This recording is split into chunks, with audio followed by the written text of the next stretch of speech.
Ser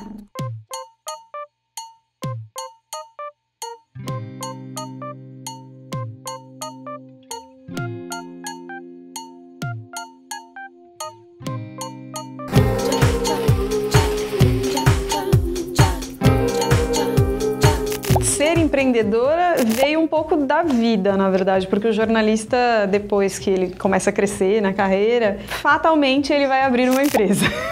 Assim, é uma profissão bem informal, na verdade. Então isso já me levou a ter uma empresa muito cedo, e o que foi acontecendo foi que ao longo do tempo eu fui acordando pro fato de que eu tinha uma empresa, mas eu só trabalhava para uma pessoa. E aí eu fui querendo, já que eu tinha uma empresa, tomar as rédeas da minha empresa. Ser empreendedor é isso. E daí a chegar na StoryMax é outra história.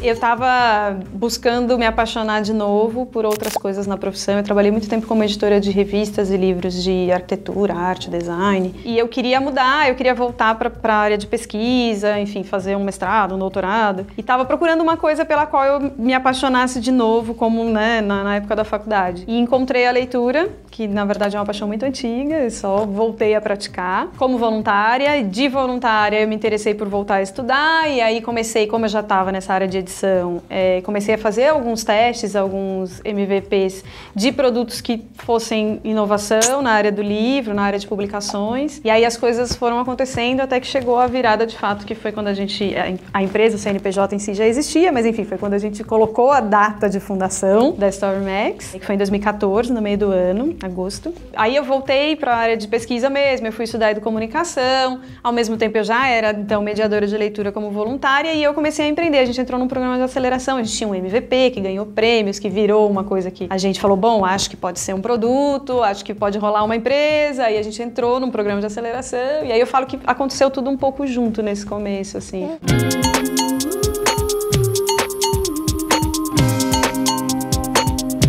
MVP é um produto mínimo viável, então, dentro do grande conceito do que você espera fazer, ele é o jeito mais rápido, mais barato, mais simples de você provar que existe público para o que você está fazendo, que existe uma demanda para isso. Não só público, demanda. Porque é diferente, as pessoas podem gostar e não comprar. Tem essa questão. E é bem uma questão relevante para quem está na economia criativa, né? Todo mundo gosta, comprar é outra história.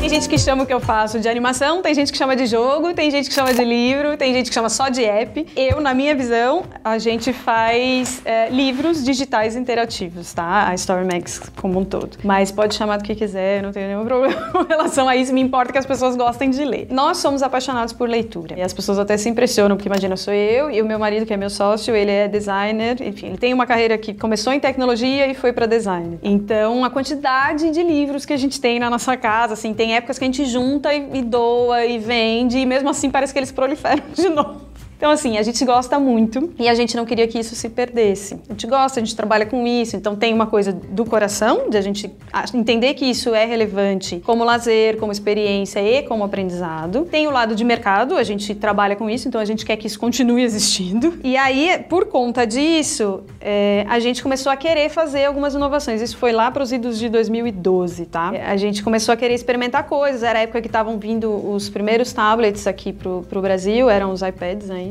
E a gente falou, poxa, tem todo o ambiente sendo criado, né? Por que as editoras não estão criando esse produto? E existia-se um papo de fazer, mas ninguém fazia. E a gente criou alguns projetos, bateu porta de amigos oferecendo o projeto, inclusive, ou alguns mais, outros menos, mas pessoas que a gente conhecia. E aí, assim, eram algumas respostas. Algumas pessoas falavam, isso não vai dar certo tecnologicamente. Outros falavam, eu acho que isso vai custar caro demais. E outros falavam, nossa, que legal, que incrível, faz, quando estiver pronto, traz aqui, a gente bota o nosso selo. E aí, nessa pegada que eu te falei, de entender que ter uma empresa e trabalhar para um cliente só não é uma coisa boa, quando a gente ouviu isso, a gente falou, poxa, por que eu vou fazer tudo e vou chegar com um projeto pronto numa editora? Mesmo assim, eu relutei bastante, eu achava que faltava muita coisa de estofo pra gente ser uma empresa, sabe? E aí eu lembro de um dia que a gente foi num jantar com amigos, vários amigos editores e tal, e eu apresentei essa ideia e todo mundo, é legal, mas lá não vai rolar, lá não vai rolar. As empresas grandes demoram para fazer inovação. Isso é um movimento que naturalmente ele é mais lento, né? E aí um dos amigos, no finzinho já do encontro, falou: escuta, mas por que vocês estão enrolando, vocês não fazem vocês? E aí eu falei: então, porque eu não tenho estrutura de marketing, eu não tenho assessoria de imprensa. Eu falei: escuta, você acha que alguma editora tem? Acho. Não, é tudo meio terceirizado, meio uma coisa pequena, não é nada que vocês não vão conseguir fazer assim a médio prazo. Façam. E assim nasceu, eu sentei, escrevi, fiz uma versão de Frankenstein, morrendo de medo, porque eu nunca tinha feito isso na vida, né, assim, editei textos jornalísticos de outras pessoas para publicar em livro e em revista, mas é totalmente diferente você falar de literatura infanto-juvenil, de clássico, né, que é um negócio que ninguém quer botar a mão. Depois de pouco tempo eu entendi que isso era um diferencial dentro do que a gente estava fazendo, porque é isso, todo mundo que tentou fazer, infelizmente, eram times muito fortes em tecnologia e praticamente inexistentes na área de arte e editorial. O editorial, infelizmente, não se jogou nesta inovação. Então, a gente tinha produtos que pulavam, tremiam, tiravam foto, etc. e tal, mas eram fracos, como literatura, como arte. Quando o produto é fraco e você só tá com ele no final, as pessoas não conseguem entender o porquê. É normal, só quem é da cadeia consegue entender, né? As pessoas simplesmente olham e acham ruim. Por isso, não estava rolando. E a gente acabou descobrindo que isso tinha sido uma sorte / talento do nosso time. Aí a gente lançou o Frank, como um bom MVP, a gente foi testar tudo que dava pra testar. E a gente fez ele bilíngue. E foi o que foi mais bacana no fim das contas, porque ele ganhou um prêmio Prix Jeunesse Ibero-Americano, aquele prêmio do Conkids, que é um prêmio internacional. E aí isso deu pra gente uma visibilidade internacional que foi bacana. A gente começou a vender fora do Brasil pra escolas, nos Estados Unidos, eu vendo até hoje. E daí a gente começou a se inscrever em várias coisas. Eu entendi, naquela época, esses prêmios todos como uma oportunidade de mídia. Foi basicamente isso, assim, que eu me inscrevi por causa disso. E a gente se inscreveu num prêmio da UFPE e a gente ganhou. O prêmio era, o prêmio que você recebia era ir participar de um congresso com educadores e poder apresentar o seu produto e tinha um pouquinho de dinheiro. Resumindo, dava certinho pra pagar a sua viagem pra lá e a gente tinha vindo de um ano terrível, porque assim, você ganha prêmio, mas prêmio não enche a barriga, né? Foi muito não, a gente achou no começo que a gente ia prestar serviço pra editoras, que era uma coisa que a gente já fazia. Então foi bem difícil. Aí quando veio esse prêmio, eu falei: cara, vamos pro Recife. Foi bem assim, sabe? Quando eu cheguei no Recife, porque eu trabalhei muito tempo com arquitetura e design, eu me organizei com assessores de imprensa que eu conhecia para eu ir conhecer o Porto Digital, que é um projeto de resgate arquitetônico e que tem a ver com economia criativa, e que tem a ver com tecnologia e com empreendedorismo. Então tinha tudo a ver. E aí eu fui conhecer como jornalista. Só que foi a primeira vez que eu ouvi falar e vi o que era economia criativa. Foi quando eu cheguei lá. Então teve todo esse imbricamento de coisas. Aí quando eu voltei de lá, eu já voltei e falei: não, chega, não, tudo bem, a gente vai continuar se inscrevendo em prêmios, mas a gente vai fazer outro produto, a gente vai começar a se inscrever em editais para fazer esse produto virar uma empresa e, enfim, a coisa começar a andar. E isso foi num finzinho de ano, de 2013. Em 2014, a gente tinha sido selecionado para a primeira Startup and Makers que teve dentro da Campus Party. E aí eu só tinha um produto. Aí eu falei: gente, não dá para eu ir como um produto. Para eu ir como uma empresa, eu tenho que ter 2 produtos. Aí eu fiz o meu segundo produto, assim, a toque de caixa. Graças a Deus deu tudo certo. Foi o primeiro prêmio Jabuti que a gente ganhou, foi esse segundo produto. E de lá da Campus Party eu soube de uma oportunidade de um edital que não era só economia criativa, era de startups, do governo de Minas Gerais. E a gente se inscreveu e entrou. E aí foi a hora que teve um pequeno, mas teve um aporte financeiro que justificou a gente abrir mão de todas as outras coisas que a gente fazia. A gente teve que mudar para Belo Horizonte, inclusive. E foi esse momento. E aí esse é o momento que eu falo que é o da fundação, de fato, da StoryMax, que foi o momento que a gente falou: não, agora não é freela, não é edição. E é terrível nesse começo porque você recebe propostas de todo mundo, porque quanto mais coisas legais você está fazendo, as pessoas vêm, mais elas querem trazer você de volta para as empresas. Então foi uma aposta.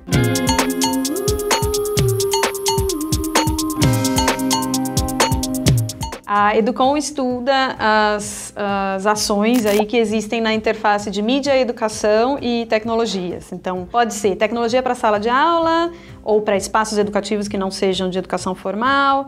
Pode ser ensinar crianças a trabalhar com mídia. Então, a gente tem alguns projetos bem famosos no Brasil, né, que ensinam a fazer reportagens, que ensinam coisas desse tipo. Pode ser publicações que sejam adaptadas para crianças e jovens, tanto impressas como audiovisual e tudo mais. Bem aberto. E aí tem tanto o campo da prática como o campo da pesquisa, né? Foi bacana a maneira como as coisas aconteceram para mim, porque eu pude pesquisar nessa área. Eu pesquisei justamente a inovação que estava acontecendo acontecendo no ramo editorial a partir da chegada dessas tecnologias no Brasil. Então eu entrevistei todo mundo que queria e tentou e não deu certo, queria, tentou e deu certo, queria, mas não conseguiu tentar, ou não queria. Então, tipo, eu conseguia, o meu objetivo era saber por que era desde o começo a pulga que estava atrás da minha orelha.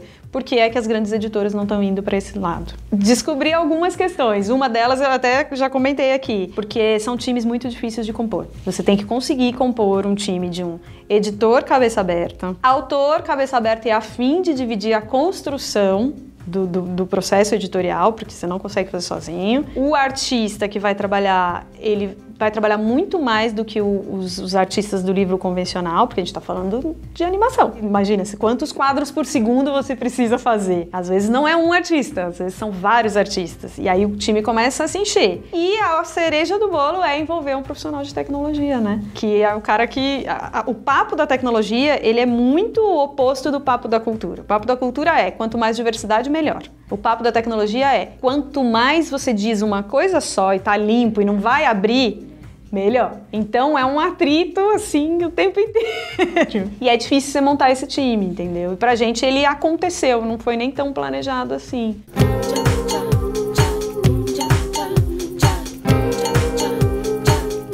Eu sempre digo, leitura antes de mais nada tem que ser lazer, tem que dar prazer. E a partir disso ela pode gerar um processo de educação formal, a gente pode estar falando de livros didáticos ou até não, né? Enfim, do aprendizado da leitura em si. Ou ela pode simplesmente ser um gerador de reflexão. A gente fez uma série de apps, que são livros, por exemplo, sobre os Objetivos de Desenvolvimento Sustentável. Essa série está focada em gerar movimentos sociais, ações sociais de jovens a partir da reflexão na literatura. Então, como é que você parte de uma história que foi contada em 1800 e bolinha para mostrar que hoje em dia ela faz sentido, porque ela está tocando num problema que já existia lá e continua existindo? E aí você vira para a pessoa e pergunta, você percebe que isso ainda existe? Por que isso ainda existe? Será que as pessoas não deveriam se movimentar em torno disso? O que você poderia fazer na sua comunidade? E aí, a partir disso, você cria toda uma movimentação. Isso pode estar na sua casa, você e seu filho, você e seu neto, você e seu sobrinho. Mas isso também pode estar dentro da sala de aula. O fato de a gente não ver muitas inovações que estão nesse ambiente de leitura e tecnologia, muitas vezes as pessoas me perguntam, tipo, mas você acha que ainda é livro? Você acha que é jogo? Gente, chamem do que quiser, o que importa é que as pessoas leiam e gostem de ler. Porque é isso que a gente não pode perder. Porque quando a gente está lendo, a gente está aprendendo a aprender. A nossa segunda interface, na verdade, de linguagem. A primeira é quando a gente ouve os pais e outras pessoas contando histórias. Essa é a primeira interface com linguagem, ouvir histórias, contar histórias. E a segunda é quando a gente começa a ler. Então, se a gente não tiver prazer em fazer isso, se isso for só escolar, a gente vai ficar muito raso, sabe? A gente vai fazer enquanto for obrigado a fazer. A hora que não for mais, não vai fazer mais. E se você for olhar as pesquisas que se fazem sobre leitura no Brasil, elas mostram exatamente isso. Que as crianças leem, quanto mais novas, mais elas leem. E aí, à medida que elas vão indo para o ensino médio, elas vão parando de ler. E quando chega faculdade, lê menos ainda. Lê só os trechos obrigatórios e depois não lê mais. Então não é essa cultura que a gente gostaria de ter. Eu acredito, não é essa que eu acho certa e eu acredito que para a gente ser um país de verdade, a cultura que a gente tem que ter é uma cultura de que as pessoas se interessem pelo conhecimento que está registrado, como for. E para a gente ter essa cultura, isso precisa dar prazer. E para isso a gente não pode ter preconceito na hora de fazer.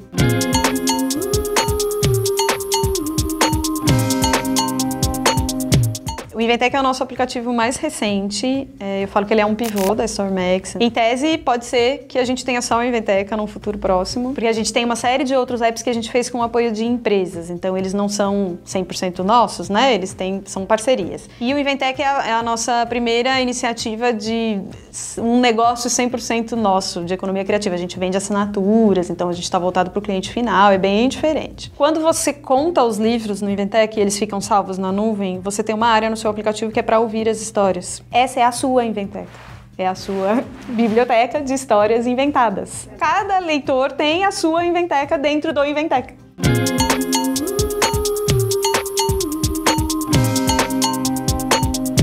Eu sou voluntária como mediadora de leitura numa escola aqui em São Paulo, semanalmente, não agora, né? Porque agora estou maternando.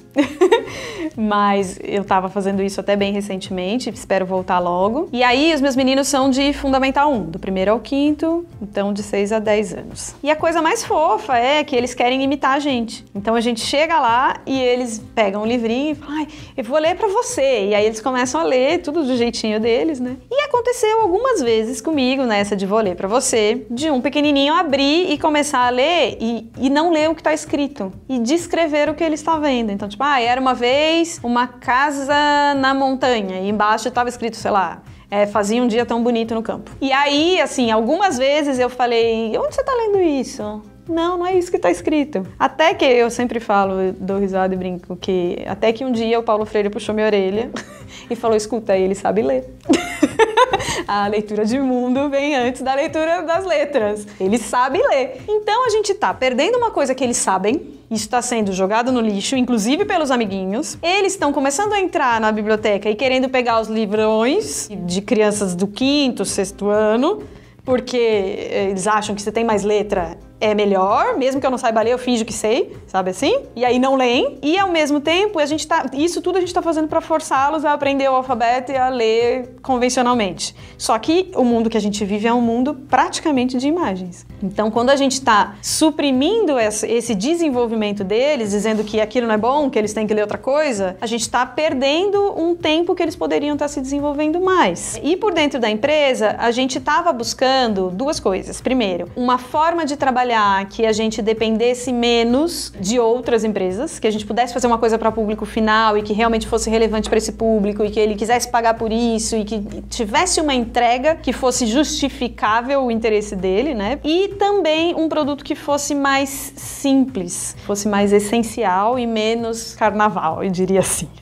A imagem não é uma ilustração do texto, ela tá ali para contar uma história. Aqui no Brasil a gente ainda não tá com uma cultura muito forte nisso, mas a gente tem na Coreia livros fortíssimos que são só de imagem, na França, na Itália. Então, eu juntei um pouco isso de assim, a gente precisa valorizar mais os grandes artistas que o Brasil tem. A gente precisa valorizar o conhecimento das crianças antes de querer entuchar nelas um conhecimento novo. E a gente queria ter um produto que tivesse um apelo para público final e que desse pra gente uma independência de trabalhar. Juntando tudo isso, a gente teve essa ideia do Inventeca. O Inventeca, ele é uma plataforma de autoria, então é uma plataforma em que o leitor é o autor, é ele que cria, que está baseada sobre uma banca de livros de imagem. Então, hoje a gente está, acho que com 32 livros lá, não tenho certeza, são mais de 30, mas eu não sei exatamente quantos a mais. E são livros que trazem, eles têm 11 telas cada um, então como se fossem 11 páginas duplas, se fosse um livro impresso. Contam várias histórias, então eu tenho desde Chapeuzinho Vermelho até histórias 100% novas que a gente bolou. O leitor vai pegar, vai entrar naquela estante, vai escolher uma história e quando ele for ler essa história, ele vai disparar, é automático, ele tem que fazer isso, senão não roda. Ele dispara um gravador no aplicativo.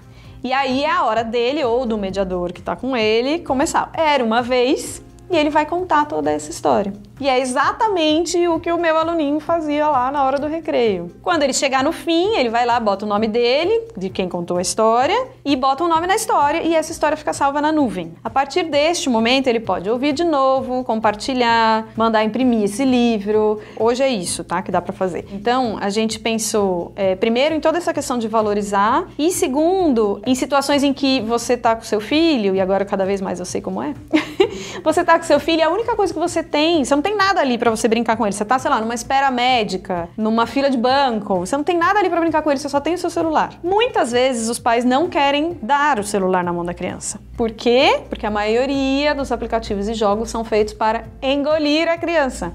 Porque é assim que eles ganham dinheiro e precisa ser assim, porque senão eles também não vão viver. Eu entendo, não faço, mas entendo. A gente pensou em Inventeca de um jeito que ele tem, eu brinco que ele tem um pesca-pai. Que você consegue deixar a criança ali brincando e criando a história dela. E quando ela termina, ela tem um timing certinho, que a gente testou, para a criança virar e falar, olha mãe, o que eu fiz. Então se por acaso essa criança está sozinha, ela tem ali um momento para ter o seu laço renovado com o cuidador dela. E se ela não estiver sozinha, ela pode estar criando essa história junto. A gente tem histórias também de pais que viajam muito. e deixam histórias contadas com as vozinhas deles para as crianças. Então eu falo que o Inventeca nasceu para reforçar os laços de família a partir da situação de contação de história. E a tecnologia está ali para gravar essa memória, para você compartilhar isso com uma avó que mora em outra cidade, para você transformar isso num livro físico e dar para o teu filho e para as outras pessoas da tua família, ou mesmo as escolas, já está acontecendo, de escolas fazerem isso para os pais. Dar uma coisa física que comprova que o teu filho pode ser autor,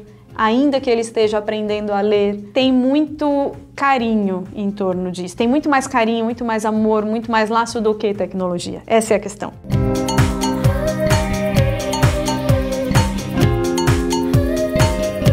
Uma grande virada para mim foi perceber que eu posso ter a formação que for, que se eu quiser e me aplicar e for aprender, não ficar parada só no tradicional, cara, eu dou conta de fazer. E aí eu vou procurar, obviamente, um curso, uma pós, lógico que a gente quer as coisas formalizadas, mas antes de tudo, não ficar dentro da sua caixinha, primeira coisa. Mas, já que vamos falar de todas as caixinhas, para que as pessoas possam escolher uma caixinha, já que elas vão ter que entrar em alguma, né? Editor, com certeza. Então, eu trabalhei como editora e eu tive uma editora dedicada também, especificamente nesse projeto dos ODS, porque era um projeto muito grande. Foi o maior projeto que eu tive em termos de time. Tinha um time de 15 pessoas trabalhando. É curador de literatura. É super relevante, principalmente se você quiser trabalhar com clássico. Porque você precisa ter gente que entenda de domínio, de autores antigos, de quem escreveu sobre o que, quando e onde já foi publicado, sabe? Alguém que tenha experiência mesmo, sabe? Que tenha um arcabouço de informação e que possa trazer isso. Eu jamais pensei que isso existisse. Eu acho que eu vi isso mais uma vez só, profissionalmente, em um caso só, em uma empresa, porque eu acho que as pessoas fazem isso sem ter esse cargo. Mas eu acho super relevante você contar, se você trabalha com editorial, contar com um curador editorial. Editor de arte, roteirista, ilustrador, animador, revisor, tradutor, produção de som. E aí você pode ter as duas coisas, né? Você pode ter o cara que produz e o cara do estúdio que edita e tal. No meu caso era a mesma pessoa, mas pode ser duas coisas diferentes. Narrador, em alguns casos você pode precisar. Programador, aí vamos para os técnicos, né? Programador, acho que basta um programador, assim. Aí tem alguns nomes, tipo engenheiro de sistemas, enfim. Aí vou chamar da profissão final, programador. Aí você tem ainda a parte de marketing digital, você vai ter uma parte de vendas, tipo, se você estiver falando de um negócio como o que eu tive por mais tempo, né, que é um negócio B2B, você vai precisar de um profissional de vendas que conheça ciclo de venda para ir bater em empresa. Ai, uma coisa que é sensacional de ter para uma empresa como essa é alguém que manje de fazer captação de recursos por edital, porque ainda é uma coisa que a gente depende um pouco desses editais para conseguir fazer coisas grandes. Profissional famosinho, que ficou famoso, que, enfim, tem vários nomes, mas pode ser o gestor de projeto ou o product owner, que é o cara que um pouco coordena tudo isso e que dá a cara para o cliente, né? Que coloca o sino no gato. É onde faz sentido, de repente, você ter um cara de Educom, porque é o cara que vai conseguir olhar todas essas interfaces, que são absolutamente diferentes e que cada uma tem uma carreira totalmente diferente, que às vezes nem passa pela indústria criativa, né? Vai conseguir olhar para tudo isso e criar disso um produto que possa ser lazer, mídia, tecnologia e educação ao mesmo tempo. Oi, eu sou a Samira Almeida, eu sou sócia da Stormax e co-criadora do Inventeca.